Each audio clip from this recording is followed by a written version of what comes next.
So, of some of your credits, of course, you've mentioned several times you work as the director of the Dr. Gangrene show. Mm-hmm. How did you fall into that? It's funny. I actually was better friends with Chuck Angel before I really knew Larry. But it was, I guess that would have been 2002 or 2003. One night in the middle of the night, I saw the show on television, which at the time was the Creature Feature show, right, or Chiller Cinema, I should say. And I thought it was just the wildest, wackiest thing that I had ever seen on television.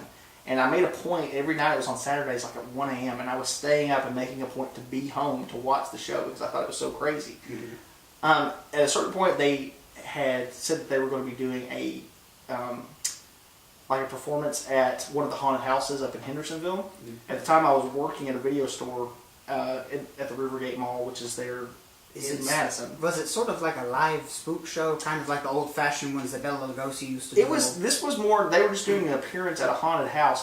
And I just made a point to drive over there after work, and I met both Chuck and Larry, and I struck up a conversation with them about just different things. They came out at some point and shot a video at my video store that I don't know that ever actually saw the air.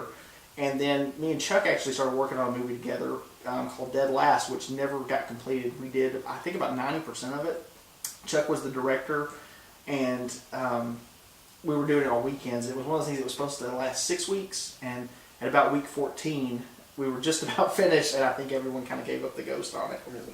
So as far as I know, there's a rough cut copy that's on VHS, and I think me, Chuck, and Kenny, the producer, are the only people that have a copy of it. So it exists. It does exist, but it's never been. But it's locked away. Screened ever. So, and it's we had a lot of fun. I learned a whole lot about making movies on there because we screwed up a lot, and but we built some really good friendships. And out of that, Chuck at the time, that was about the time that I guess he was making an exit from doing the show with Larry, and I kind of met up with Larry it wasn't too much longer after that, and there was a gentleman named Brian who was shooting the show, and Larry just invited me. I said, come hang out, let me see, let's see if this would kind of be a good fit.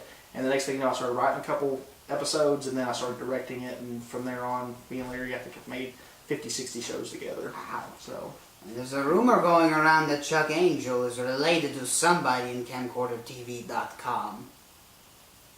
Chuck's a good guy. I haven't seen him in, it's been a couple months at least, but every now and then I'll just bump into him around town. We always have a really good time when we get together. So 50, 60 shows with Dr. Gangrene. I think something like that now. I've tried to get a hold of him, but I don't think my carrier pigeons are going through. It's a long way to Shackle Island. I think it is. Of course, I think I'm reading the wrong map too, so that doesn't help. How long ago was 1610? That's going on 400. Okay, I need 400 plus. I need to see my cartographer. Yeah. So, I must say, I am impressed with your beard. Yeah. As you can see, I'm growing one myself. I was wondering, do you have any tips? Just let it grow. What's the best thing you can do? Let it grow. Let it grow, till it gets caught in a door. Thank you very much. No one can give me I tried calling the Duck Dynasty people, but they haven't gotten back to me yet. I'm still holding out, but your beard is equally impressive, and I thank you for your words of wisdom. A little shorter now than it used to be, right. But it's but still there. Nonetheless. So, as a filmmaker, what are your influences? It's a little bit of everything. Like I said, whenever I was a child, I did grow up around those playhouses and things like that. But in my house, we weren't allowed to watch horror movies, so there was a lot of things that I didn't get a chance to see till I was much older. And I'm really thankful for that now, because I think at a certain point, with small children watching really gruesome things, it can warp them in a way that I don't know, because they're not scared, you know. And I don't think it's, you know, horror movies without being scared is not fun. So the one thing I was allowed to watch were like the old Universal monster movies, Boris Karloff, Frankenstein, and The Mummy, and Lon Chaney's The Wolfman. So I think that was there from the start. You know, as it picked up, I don't know, I feel like I hit a really good time, because right when I was in college is about the time the DVD boom hit. And with the DVDs, all of a sudden there was all these commentaries and all these behind the scenes making ofs and all this great literature that was coming out about the making of movies. And I would just eat that stuff up, because I was working at a video store, so you would be there for 8 hours a day, and so, you know, I'd watch a movie, but then we'd watch it again with commentary, and then we'd watch all the behind the scenes stuff. And this would go on for days and days until you're just kind of, you know, it gave me time to really just kind of soak all that stuff up. But I watched everything from, you know, Hitchcock. I love Scorsese. You know, I love all the classic stuff. You know, was really built into me. But then, as far as the, you know, the new guys go, I mean, I think there's a lot of people making great stuff right now as well. Like, well, I mean, everybody from, I mean, like, you guys like Tarantino, who, you know, of course, everybody loves. But there's a lot of, you know, guys somewhat local, like Jason Crow up in Louisville, and Dustin Mills, who's up in Ohio. They're making some cool low budget stuff, and kind of the idea being, we're not waiting on phone calls from people, you know, to say, hey, here's a bunch of money and here's all the star status. It's just like, you get your camera, you go out in the woods, and you just make stuff. And I think that is, in itself, kind of powerful. it is. Yeah. Best way to do it, if you ask me. For sure. But nobody asked me. So, what's on the horizon for you?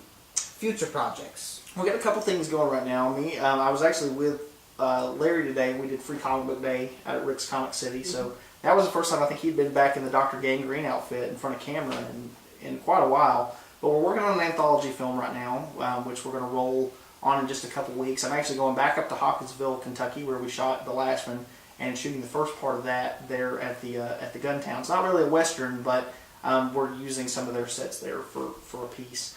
And that's going to be shooting over the course of the summer.